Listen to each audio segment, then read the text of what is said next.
Hello, and thank you for joining us at the Abattoir Horror Film Festival, where we are delighted to have with us Mr. William Crane, the marvelous director of Blackula, as well as Dr. Black and Mr. Hyde. Thank you so much for joining us this evening. We're so delighted to have you. Thank you, and thank everyone for staying. It's great. It's great. I'm glad you're here. I'm excited. Before we continue, I'd just like to remind you all that the Abattoir Horror Film Festival is part of BFI's In Dreams Are Monster season. And we would like to thank the National Lottery and BFI Film Audience Network for their generous support of this festival.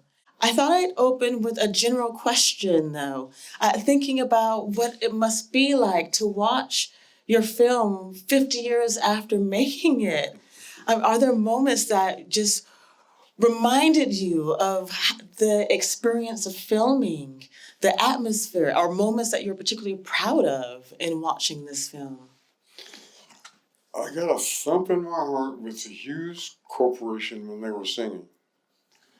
I hadn't forgotten that, but just the motion and the singing brought back a lot.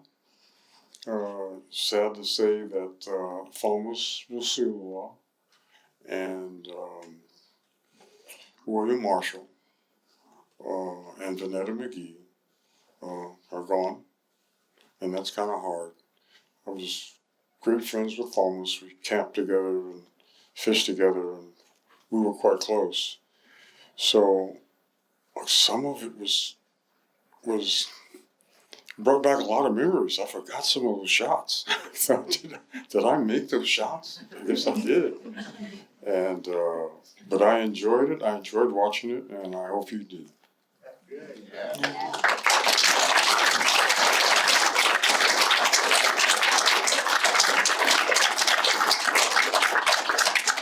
Well, it's an amazing film, and it speaks so much to the atmosphere, the political tensions, the social tensions of its era.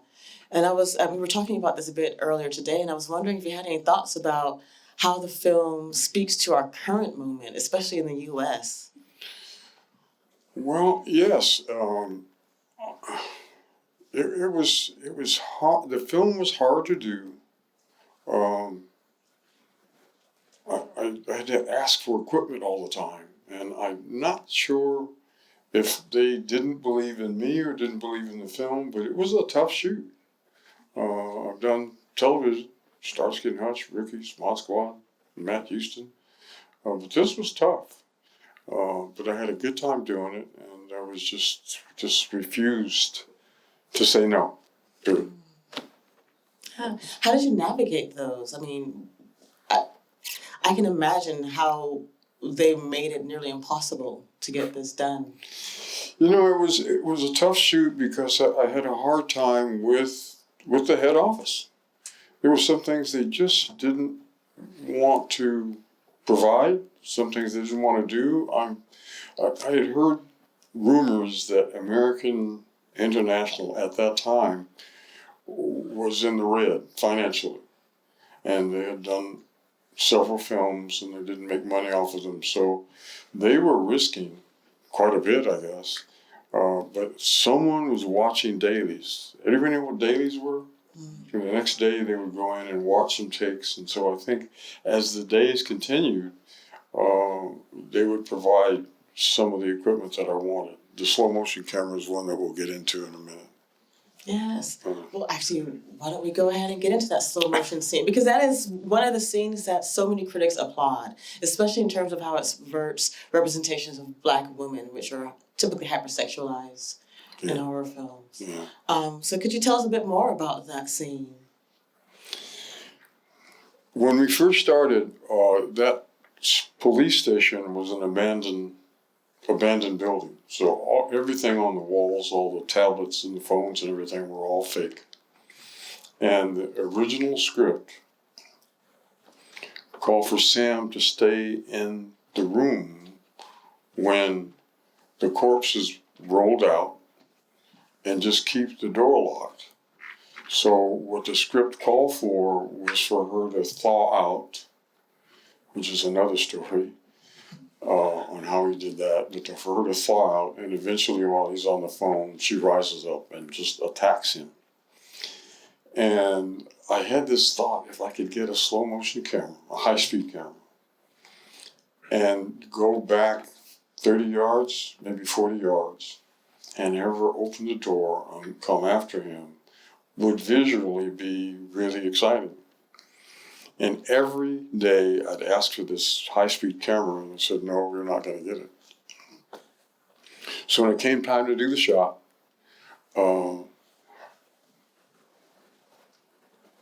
Katie Lester was in the room, and I rehearsed her to act like she was running fast, but just to run slow, and to pretend she was coming down fast. And we went through it and through it. And we had a Mitchell, was it a Mitchell camera, I think? And the film going through that camera is 60 frames a second. And I needed 120 frames a second. So we opened the gate where the film runs through, and I asked them, let's run the camera a little faster. We were running film through it to see if it would work. Well, it wasn't. They were just tearing the film up. And run some more. So we didn't quite get to 120. And we were upstairs, and somebody bound up the stairs and said, there's a separate camera crew downstairs. And what do you mean? I said, well, there's another camera. You want them to come up. Well, the deal was to get a high-speed camera, I needed a camera operator, an assistant, or somebody else to lug it up. I needed a contraption to bring it up. And I said, bring this gentleman up. So he came upstairs and said, what do we have going here? And I said, we've got a shooter coming out this door and come and get this guy at the phone. And he said, piece of cake. And the joy I felt when I saw the guys taking this dolly and turning it and moving this big camera off. The other guys brought up this camera, this high camera, and put it on sticks. You guys know what sticks are, right? Just tripods. Set the camera there and said, let's see what you got going. And I got to tell you, when she opened the door, came out slower, and I had to tell Kitty, I said, listen, you can run full blast this time. Just forget the rehearsals, forget everything. Just run at the camera. And we did it in 3 takes. And that now apparently is the identical message for that film. That long distance shot of her coming out of that door and attacking Sam. Of course, he had this thing, but that was it. And that was a high point, and a high point for my career, because I didn't know if I was ever going to get that camera, and I did. So if you think it was a good shot, thank you.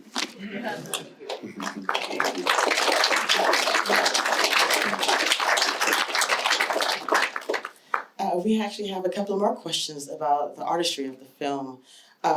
What's the story behind the opening title sequence? The opening title sequence? Yes. I think it was quite well. Just the bat flying around, and it was just super. We hired an artist to do it, and they, I didn't design it. So I looked at it on board. I looked at it when he designed it. And it was just great, and the music going with it. I hadn't seen anything like that, and I was very proud of it. And another question we have is, how did the choice to have no music in the final action sequence come about? No music in front of? In the final action sequence. I think the action spoke for itself. We brought those cars in, and we had the building, we had it set up, and the vampires were all there, costume and stuff. And sometimes music works, sometimes it helps. Magnificent Seven, music, Bernstein, that helped. But when I designed this scene, the action scenes, I didn't want to add music to that. I don't see if it would do any good. You think it would have been better with music? No, I think it was perfect without. It had to be with a thing. It had to be action. It had to be there. I mean, camera angles and changed and shots, but I didn't want any music in it. Period. So, think I did it good? I think you did it excellent.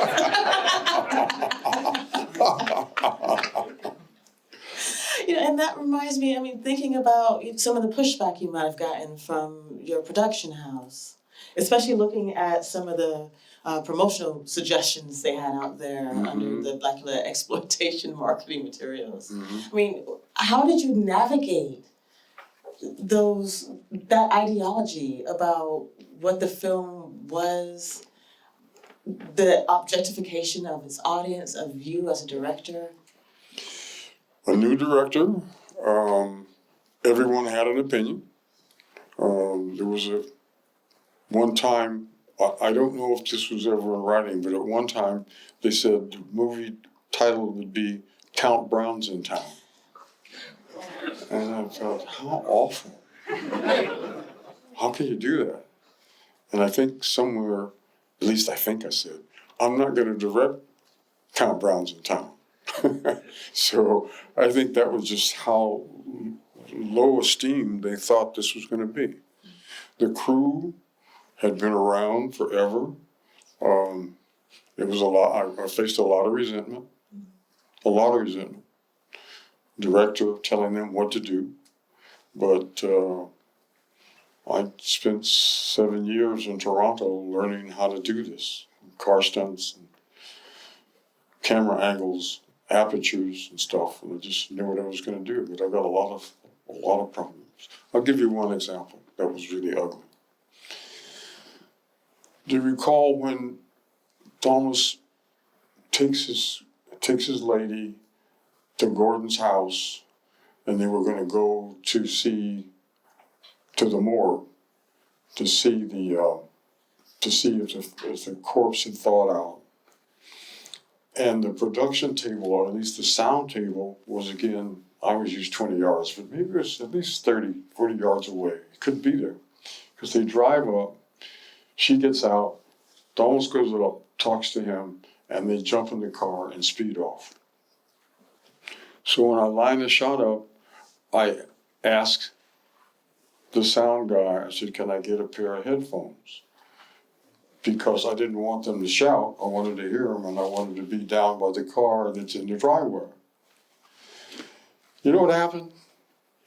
Rehearsed it, call for action, they lit it, and the first 2 words they said, these headphones are on, the sound guy had turned the volume up, full blast. I mean, just full blast. I couldn't believe it. And all I had to do was tell him to turn it down, but there was this thing between him and I just happened to look at him. And he knew what he was doing. I knew what he was doing. All I had to do was turn it down. He didn't have to have that full blast when I heard it. So that was some of the meanness. And so I took the headphones off. I wanted to punch him. I really did want to punch him because it hurt. But I took the headphones off and I dropped them. You're not supposed to drop headphones. You know, on a scene. So I just dropped them. And we just looked at each other. We had this, it felt like 30 seconds, 10-second stare at each other. But he knew where I was and I knew where he was. So with things like that discouraged me, but I wasn't going to stop. And I'm glad I didn't. So that was one story. Thank you for that. That's incredible. I know that you have a ton of stories like that from this film, as well as Dr. Black and Mr. Hyde. Yeah, we would be here all day. We have a question on, since we're talking about sort of the racial tensions of the era, do you feel blaxploitation films by white directors fetishize or empower? Say again, ask me that again. Do you feel blaxploitation films by white directors fetishize African Americans or empower African Americans? You know, I don't know. AIP, American International, they did exploitive films with and I like Jim Brown. Jim Brown's a friend of mine. But they just did a lot of hammer and cut and shoot, and some of those were really tacky. There was no story there. There was just take the shirt off, let's do some violence. We will sell it. We found an audience that will go with this violence. So I don't think there was much storytelling then. Now I'm afraid now with the new technique and some of the filmmakers, I don't know if they're I don't know if they're studying film or studying acting. I mean, some of it is okay. I go and see some films that are bad just to see what not to do and watch some of the things. But I have an angst for the mise en scene between the actors and what happens and where the jokes are and how the lines fall and do they work. So a scene may be 5 minutes long, maybe something, but you've got to get the angles and you've got to get the actors, and be able to shoot it and make that photography tell a story, not just two people talking back and forth, but the film itself. I think the way you shoot it, the way you propose it, the way you design it, I think has to also tell a story. Thanks. While we're on that line, when making the film, how did you consider the audience that would eventually see it? If you did you think you were directing for a solely Black audience?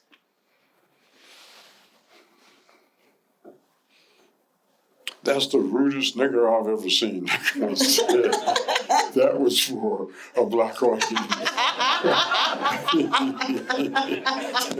That had to be what that was for. I heard it very silent in here.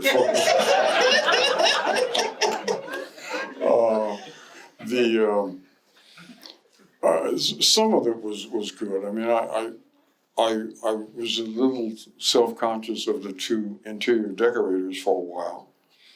But those guys were good. I knew them both, and I told them just to go with it. Let's take this and have fun with it. So was that for a Black audience or for a white audience? I don't know. We're all in mankind here together, and those guys did a great job, and I'm still proud of it. Now, Gordon Pinsett from Toronto, I knew him there. That's how he got this. I brought him down from Toronto to do this. And some of his lines were still funny to me. And he's Canadian, he's fine. But some of those lines would cross that bridge between Black and white. Black people were coming to see this film because there was no other Black films to go and see that were there, that were good. And let's face it, Denise Nicholas was just incredible. She's still around. She told me to tell you guys that she's writing books right now. She's doing fine. Tina, the actress, she was wonderful.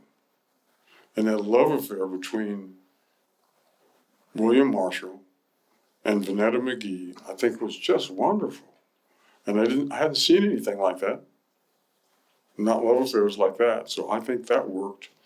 Was that a Black love affair or a white love affair or just love affair of mankind? Or since he was a vampire, I guess it was love affair. But the love scenes in that was great. And even the relationship between Thomas and Vonetta was, I think it was just great. So the film crossed over. It just wasn't a Black audience. It didn't go to a Black audience. Everybody came to see it. You guys came to see it. And American International had another 4 or 5 years in terms of their production. So I don't know. I'm not sure if I've answered that question or not. I think you have, right? And the fact that it was clearly popular with audiences across races. Yeah. Is apparent in the fact that other studio houses went and asked other Black filmmakers to make Blackula. You know, I keep getting phone calls that people are going to make it. No one's called me yet, and I don't. You think I should go back and try it again? I don't think so. It's done, isn't it? That's it. They can do whatever they want. They did a film called Scream Black Hit a Scream. And I don't know if I'm embarrassed to say this or not, but when they did Scream Black Hit a Scream, they had another director. Now, if you look at those two films, I think mine was better. I do. So does that have anything to do with race or filmmaking? I'm not sure. Did they just go in and say, okay, we're going to have the black kid over here, and we're going to have the other person over here? I don't think it worked. Am I being mean? I didn't see that film all of these years. I didn't see that film until a fellow came up and said he wanted to do an interview, and he was going not just to compare the two, but a long sentence, a long essay about Blackula itself. So he asked me, he stayed in Hollywood for 4 days. We did this thing for 4 days, this filming. Brian Forrest is his name, and I guess you'll see this. But I saw Scream Blackula scream for the first time. And I don't want to be mean, but I don't think it did it. So, I mean, you can tell them that. Tell those people that. Tell them I said it. I'm on tape right now. So we'll see, but I don't think it did. So if you wanted to make, I mean, how other way can you make a comparison between the same subject matter? You have William Marshall. They had more money to do the second version. I mean, they could have gone to town with that. They could have done a lot. They went to a mansion and they stayed in this mansion, and they kind of changed rooms and went from upstairs to downstairs. And the vampires, once they got them all there, they were just kind of coming down the stairs going, ah. How can you do that? You had film and money and just, you didn't even, did they ever go out on the street? Did they ever go off the set? They drove some cars down the driveway. When the police came, they kind of followed. There was 8 or 9 cars, just they stopped. Yeah. Did you see how I brought those cars into every scene? The police cars, kind of scattered in, squeaked in, high-sided their way in. I mean, that's filmmaking, I think. Oh, that is. Well, and it's really interesting because I think that sort of introduction of the police arrival, right? Not this sort of organized arrival. I mean, it's this sort of chaotic intrusion, right? That really suggests the hostility with which they enter spaces, right? In which they're pursuing a black criminal. You know, I've got a cell phone. Everybody gets cell phones. I don't. Does anybody look at the news anymore? I guess they look at Fox. I don't know. But you know, when you get it up, you don't look to the morning news programs any longer. I go back that far. But I take this phone and look at the daily highlights, and that's it. And some of the stories now I see, especially in the US of A, they're pretty bad. I mean, where did these shootings come from? What is going on with these people going into schools, shooting these people, going to a nightclub to shoot people with an AR-15? What is that? I have no idea what that is. So I don't know I don't know what the police do nowadays. I guess I do. They kind of arrive, but they don't get there in time or something. That whole shooting in that school in Texas, they stood outside for half an hour, hour and a half before going in. Who shows up? The fire department or somebody special? How could they stay outside and let that guy stay inside killing those kids? How can you do that? I mean, you're there. You're supposed to bust in John Wayne style and just start blasting if you have to, but you can't stand outside. And thankfully, they're firing at all of them. That police chief guy is gone. That's what I think. I don't know what you guys think, and I don't expect you to agree, but they finally said, no, you guys have to go. We have to have real policemen do this. Or they're not going to do it. Where does this killing come from? Where did these guys get these guns? I don't understand. Yeah. So, and just to remind everyone, you're speaking about the Uvalde, Texas shootings. And it's really interesting to think about that in light of, you know, the era in which you made this film, right? In which there was an abundance of police presence, you know, around Black communities, especially when it came to protests and activism, right? I was wondering how conscious were you of the era? Because you have some great lines in this film, you know, where Thomas says, well, you know, whenever there's a rash of violence, you say it's because of the Black Panther. Right. Yeah, he did say that. The guy said the Panthers, the Black Panther. Oh God. And it's, I mean, that's great. Just tossing lines like that, like, like how conscious were you? Were you really sort of frustrated and trying to speak to some of the attitudes of the era when you were redrafting that script, that horrible script, which I think I read originally was supposed to be a horror comedy? Count Brown's in town. Yeah. There you go. I mean, it's there. Because Malcolm X came along at the time, and you know they had to get rid of him. I guess I don't know, but it's things are changing. If you're watching the news in America, things are changing, and I don't quite know what's going to happen there. You guys have treated me very well, and this whole trip for me has just been absolutely fantastic. You Floridians, I'm really thrilled. Thank you.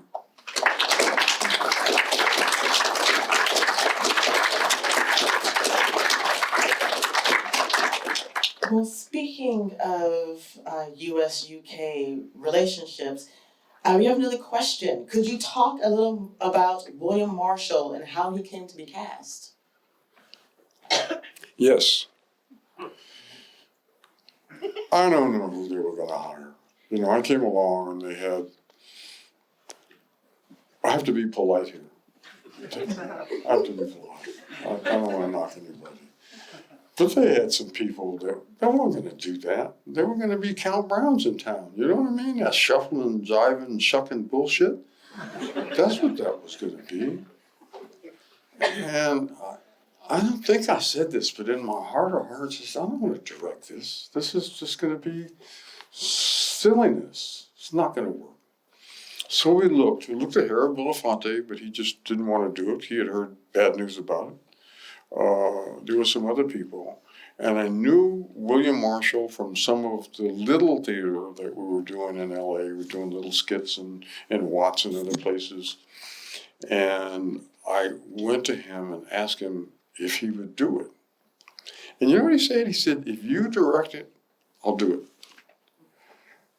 I said, okay, you got a deal. He said, but you've got to change it. You've got to make us. I'll make it good. If you sign a contract, we'll do it. We shook hands, and that was it. That's how I got William Marshall.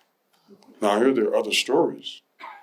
I've heard he said, well, you know, I decided to do this and I decided to do that. I hired William Marshall, so when we see him up there, we'll talk about it. I did it. Same with Dr. Black, Mr. Hyde. You want me to talk about that? With Bernie Casey and I go way back to high school in Ohio, Columbus, Ohio. We were both on a swimming team. And the producers of Dr. Black, Mr. Hyde, told you this story. He had a start date. And a start date is when you get the money together and you get everybody together and you're ready to go and you start pulling the coins and you pull the bell, let's come out, let's go find it. That's the start date. For some reason, the producer just could not pull it all together. Charles Walker was the producer of this. He found the money and they said, okay. And the third start date came and went and they said, well, stop, we're not going to do it. So he called me and asked me, would you direct it? And at the time, I was directing Starsky and Hutch during the days. And I was fascinated by the idea of it. Dr. Black, Mr. Hyde, based on Jekyll and Hyde. How could you refuse that? So I made a deal with Aaron Spelling. I said, I've got this horror movie I can do. We've got to start shooting. It's going to be a night shoot. He said, can you wrap up your days early enough? So I shot during the day, 3 days with Starsky and Hutch and closed that set off. Got in some speeding car in LA. I would call it a helicopter, but it wasn't. But we stowed up. And the crew was there with the trucks, the lights, everything was there. And when I walked in, this was a good feeling too. This guy jumped up and started changing things, and the popcorn machine went, and the lights flashed, and we did everything. So for 3 nights, we shot the first days of Jekyll and Hyde, Mr. Black, Mr. Hyde, and that's how that got started. And it was amazing. I just had a good time doing it, shooting off the cuff. You know what I mean? Just shooting off the cuff. This is a good idea. No, that's not going to work. Let's go over here. You sure? Sure, yeah, let's go over here and do it this way. That was fun. You know, we got a whole crew out there and said, what do you want to do? I said, we're going to change this and go over here. And I talked to Bernie, and Bernie said, if you do this, we got a deal. And we did it, and it went. It worked. That was amazing, I think. The helicopter, got a helicopter for that. And Charles Walker, poor Charles, they just give him a hard time. I said, Charles, to do this last scene in the Watchtowers, I need a helicopter. No way. It's a high-speed camera again. Come on, man. You gotta shoot this in a helicopter. No helicopters. We don't have enough time. We're shooting in Watts. You can't bring a helicopter in Watts. I said, Charlie, I need a chopper. It went on, and almost identical. The same day we're ready to shoot this, I got this 35 millimeter camera. He's supposed to go up there and fall off. Somebody comes, taps you on the shoulder. Not exactly, I'm making this part of it, but somebody said, we got a Bell Ranger out there in the back. I said, really? And he said, come on and come and see it. And sure enough, man, in the parking lot sits this beautiful Bell Ranger. He said, let's go up and take a look. I said, you're right on. You know, took a look at, line the shot up, put it down, and you, if anybody's seen that film, you see it had to be done with a helicopter. How else can you do that, right? So, I don't know, any more films to do? I've got a couple, and I'll talk to you about one today. Yeah, I think you're due. I think you're due for a few more films. I've been out of action for a long time, you guys. I have a son at home. I'm a single dad. Hi, William. I think he's looking at this in LA. And it's been me and him, or him and me, which is it? Him and me? Me and him? It's all the same, isn't it? Yeah, we know. But he's looking, and he said, Dad, I'm going to, he graduated high school at 18. He's going to be a ball player. Sprained a knee and had to have a knee worked on and stuff. And he says, you do another film, and I'll be in the major leagues when you do it. I said, Dad, William, I haven't done this. And it's been 50 years ago. And he said, you do the film, I'll play in major leagues. So let's see what happens. You know, I've written some stuff. I've got a few little things written. I've got another horror movie in mind. It's a snake monster. And this human being can turn into a snake whenever he wants, or he's been on assignment to do some snake stuff. And I've got it on paper, you guys. I've got the script. So William III just go out and sell it. We got that one. Now the Western, it's going to be a masterpiece, you guys. I think that's it. My leash is getting a little short here. I think so. I don't know, but if I can get this snake monster, it's called Damballa, and it's scary. So it should work. So if they give me a shot at it, I've got guys here telling me the technique has changed. No more film shooting, but I've got people up here saying they're beginning to shoot on film again. Really? You guys are going to shoot on film again? That's right down my alley. Come on, man. So I don't know. I'm happy about it. You guys have all encouraged me, and I just have to go out here and do it, don't I? Yes. Okay. Yes, we're looking forward to Damballa. Damballa. As the Western, because that's what we call the film. Shall I tell them a little bit about it? I think I should. Just a little bit. You guys want to hear this? I grew up with Westerns, doing my house chores when I was a kid. I mean, just walking 6 blocks to the local theater. Saturday mornings. I won't tell you how old I am, with 25 cents to get into the movie. But we'd stay there all day long. watching movies over and over. So there was Tom Mix, there was the Red Ryder, and on and on. And I love westerns. I mean, but then you get to Easy Rider, and you get to 3:10 to Yuma. You know, there were so many, and I loved them. I just really loved them. And there weren't a lot of black people in westerns. You know that. So I love Western cowboys. John Wayne, you had to go with him. You know, he did the westerns. Roy Rogers, you know. So I've got this idea. In the Civil War, it was still prejudice in America. It was okay then. It's not okay now, but it was okay then. They had regiments called the 9th Cavalry and the 10th Cavalry. Do you know anything about them? The 9th Cavalry and 10th Cavalry. They were American soldiers, but they were black, so they were working, so they had their own regiment, but they fought in that war.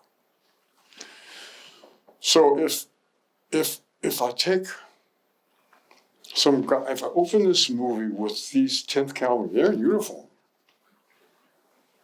swords and thing guns, you know. They have a few battles. I've got this one regiment or two regiments, however. They go through some pretty life-threatening battles. Finally, the Civil War ends, and they muster out. What that means, they line up, salute everybody, and everybody goes their separate ways. And the leader says, "You guys ever need anything, just send a message, come a-running," right? And so they go off. One guy goes to drive stagecoaches, and somebody else drives cattle. One guy has to be a gunslinger. And so one guy has a ranch, and I don't know if he's raising cotton or corn. I don't know what to do with it yet. But he goes on, has a wife, family. And these bad guys come along who are jayhawkers. And jayhawkers were guys who were just criminals, but they would find somebody black and pick them up and take them back down to the South and resell them into slavery. And that's how they made money. They were criminals, didn't matter. So, of course, good guy goes to the country store, and while he's at the country store, these bad guys go through his ranch and kidnap his wife and his daughter and some others and run off with them. And he wants to get help, and nobody will help him, so he gets to the Western Union offices. Western Union, they were there, right? They were there. So what does he do? He sends to his guys, and what does it say? Come a-running. And so they go after him. I'm not telling you anymore, but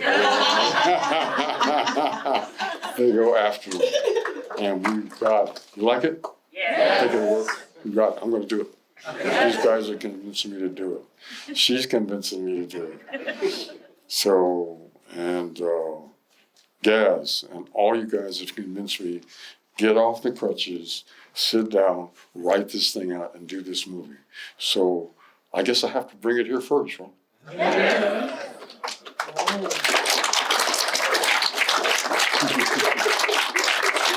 I'll do it. Yeah. But it's just so damn hard getting here. I've done a lot of traveling, a lot of camping, and I've flown to Hawaii, and I've flown Lord knows where else. But I got to tell you, she put me on an airplane in Los Angeles, LAX, and flew to Amsterdam. That was a 10-hour flight. 10 hours. Sitting in this thing for 10 hours. And then they got me off the plane at 9 o'clock in the morning or something in the morning, and I had to wait in the airport for a flight to get here for 5 hours. That's grueling. So if I do this again, I'm going to call my Bill Ranger guy and say, you know what? I got a deal for you. It's been fun. But man, How do you guys do that? And I was gonna come and drive. I was gonna bring my son. If he didn't have this thing, I don't know. But you guys are driving on the right? What? And I've gone through some what do they call them? Traffic circles? Is that what they're called? And I'm sitting there and, well, how do you do that? That gets me pounding here. What? I'm sitting there going this. So I don't know. We'll see how we do this. But that was a 2-day trip. Now she tells me I got to go back the same way. So I don't know. We'll do it. I promise. That's a promise. Okay? It's a promise.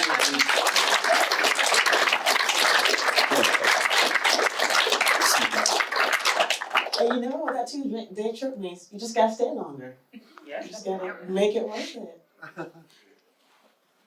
I'll make the film. If I can get, if I make that film, I'm going to bring it here. That's a promise. I'll sign it. I'll sign Facebook or whatever you want me to sign. I'll sign it. I made this a promise. You guys have to come back and you have to stick around. You know, my leash is shorter than yours, I'm sure. Look at it. Really short. So let me get back to these questions. But y'all know, be on the lookout, it's coming. And I would just remind you, remember in America, we don't teach history anymore. We have to learn it through fiction and then go look it up ourselves. What? Oh yeah, remember anything that's critical of racial history. Critical race theories. What the fuck is that? How on earth? To Kill a Mockingbird, they take that off the shelf? What else? What else do they take off? To Kill a Mockingbird? Texas now calls slavery migrant labor. What are they doing? Rewriting history. That's embarrassing. That really is embarrassing. Children should be able to read whatever they read. I mean, Dick and Jane, that was fine, but I mean, the history is there. Somebody wrote the book. Some of it's really great. And Denise Nicholas, right now, I talked to her today. She told me to tell you guys hello. I mentioned it before, but she's in LA going to see Till right now. And I just sent her back an emoji with tears. Just enjoy it, you know. But I remember the Emmett Till.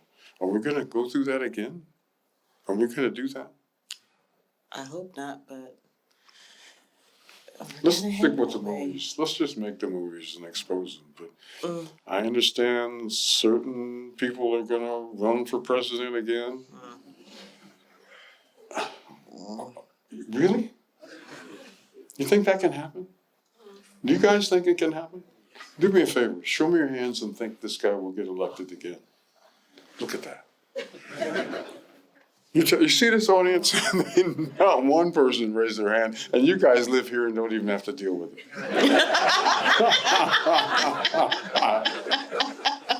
That can't happen, can it? I don't think so. Anybody else? We'll see. Okay. Yeah. And there's so much to say about the real horror of living in certain eras. And I think this is one of them. Well, I have a small little house. We got 2 stories, small little house. And going grocery shopping for me has always been therapeutic. You go in and pick up stuff. Look, I'm going to cook this down. 5 hours later, you come back. So I'm not going to cook this. So, fresh food, fresh for me. I have fruit every day. But now, I have my groceries delivered Amazon. That's what I'm doing. Amazon, DoorDash. I don't get a chance to therapy anymore. Go to the grocery store and take stuff out and flirt and do. It just doesn't happen. It's scary. Stuff is delivered there. So I would do my yard work sometimes and just stay home. I'm afraid to go to nightclubs. Not afraid to go to nightclubs. Maybe it just doesn't appeal to me anymore. I don't know. Maybe. I drink a little bit, not much. I used to hit it hard, but it just isn't anymore. We used to smoke a lot. when it was illegal. Now that it's legal, it doesn't matter. I think it was getting away with it, right? Now that it's legal, nobody cares. And the police don't care. You drive down the street, go, the cops will look at you. Times have changed, buddy. So, Okay, let me take two more questions. I think we have time for two more. okay. How was it? Oh, actually, here we are. Blaxploitation was one of the few genres that let Black What? creatives have a voice, but some say it only popularized stereotypes. What do you think is its legacy? And this comes from James Makepeace. Are we talking Dr. Black? Blaxploitation in general Or Blaxploitation in general was gives us one of the few genres that let Black creatives have a voice, but some say it only popularized stereotypes. What do you think is its legacy? That's a tough question because the music industry has developed, I guess. I mean, I go back to Miles Davis, and I mean, that was my whole stack of albums, Miles Davis and those guys. And now some of the pop music comes out. I can listen to some of it. You know, I like Adele. I love Adele. But I don't know if it changed the legacy or not. I mean, you got this poor guy who just lost everything. What's his name? Well, I don't want to bring it up, I guess. But they can't take the music away. So it's got to be here. Does it give us more legacy? You have pop artists and you have Black musicians that are millionaires, Rolex wearing watches. I don't know. I don't know how to answer that. I'm not quite sure what to do with that. Well, we might think about it in terms of contemporary films, right? So would you say films like Get Out would have been made if it were not for Blackula? Well, to be honest, I don't think so. I guess I'm patting myself on the back, but I don't think so. And I love that guy. You know, to Get Out. I hear he's asking me several times, and I will have to. If I do this other movie, I'm going to have to go see him. Mm-hmm. I got to go see him, right? Jordan Peele. Jordan Peele. I'm going to call Jordan Peele. See, Jordan, this is Bill Crane. And what? And Hope? What am I going to do? What do you think he's going to do, man? I don't know. I got to call him, right? That's the only way to get this done. I mean, there must be other ways, but we've got to keep it close-knit now. Yeah. So I will be calling Jordan. You guys tell him ahead of time. It's okay with me. Can give him a warning. Well, he's a horror nerd. Sure he is. Of course, he would be delighted. Sure, I'm going to call. Well, maybe I don't have to tell him about the Western. I got to tell him about the Snake Monster. I have to start there, right? Start there, but I think you can tell him about both. Once I get in the desk, once we get in the office and I'm sitting at the desk and I sell him on Damballa, I'll say, can we talk about something else? That's the way to do it, right? Yeah. Go in with Damballa. That'll do it. That'll get him. I can surely get that done. I can shoot that out of my hip pocket, I think. Then we go for the Western. God, that's going to be exciting. You believe that?